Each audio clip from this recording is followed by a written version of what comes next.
తాకట్లో ఉన్న మీ బంగారాన్ని విడిపించి ఆ రోజు ఆన్లైన్ రేటుకి కొంటాం. Sharma gold company. మన దేశం వచ్చి మన పౌరులపైనే దాడి చేసి చంపేసి వెళ్ళిపోతే చేతులు మూసుకొని కూర్చోవాలా? క్రూరంగా మనుషుల్ని చంపేస్తే ఊరుకోవాలా? హిందువులకున్న దేశం ఇండియా ఒక్కటే. అలాంటి దేశంలోనే హిందువులకు రక్షణ లేకపోతే ఎలా? హిందువుల్ని టార్గెట్ చేసి దాడులు చేసిన వారిని క్షమించి వదిలేయాలా? పాకిస్తాన్ను సమర్థిస్తూ కొందరు చేసిన వ్యాఖ్యలకు AP deputy CM Pawan Kalyan counter attack ఇది.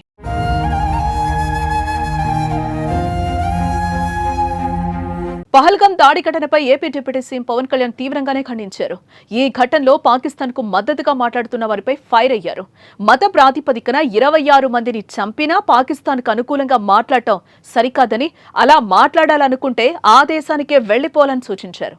మత ప్రాతిపదికన చంపడం సరికాదన్న పవన్ ఇటీవల జమ్మూ కశ్మీర్లోని పహల్గాం ఉగ్రదాడిలో ప్రాణాలు కోల్పోయిన వారికి మంగళగిరి సీకే కన్వెన్షన్ హాల్లో నివాళుల కార్యక్రమం నిర్వహించారు.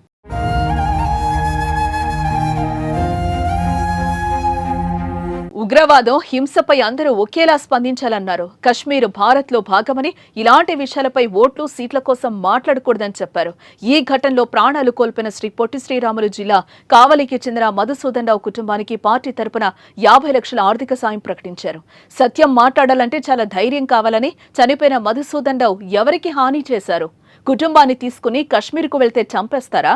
కశ్మీర్ మనది కాబట్టి అక్కడికి వెళ్లామని మధు భార్య చెప్పారు. హిందువులకు ఉన్న దేశం ఇదొక్కటే. ఇక్కడ కూడా ఉండొద్దంటే ఎక్కడికి పోవాలి? యుద్ధ పరిస్థితులు వచ్చినా సిద్ధంగా ఉండాలి.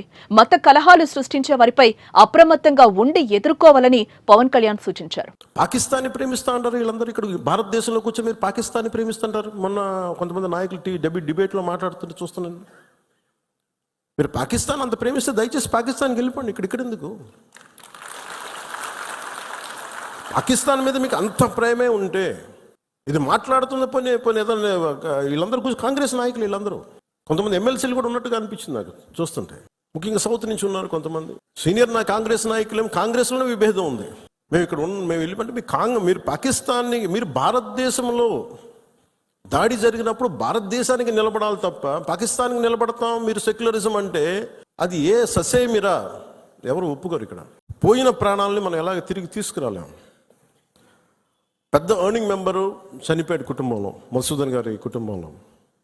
సో మనందరి తరపున, మీ అందరి తరపున, పార్టీ తరపు నుంచి ఆయనకి ఒక 50 లక్షల రూపాయలు ఆయన కుటుంబానికి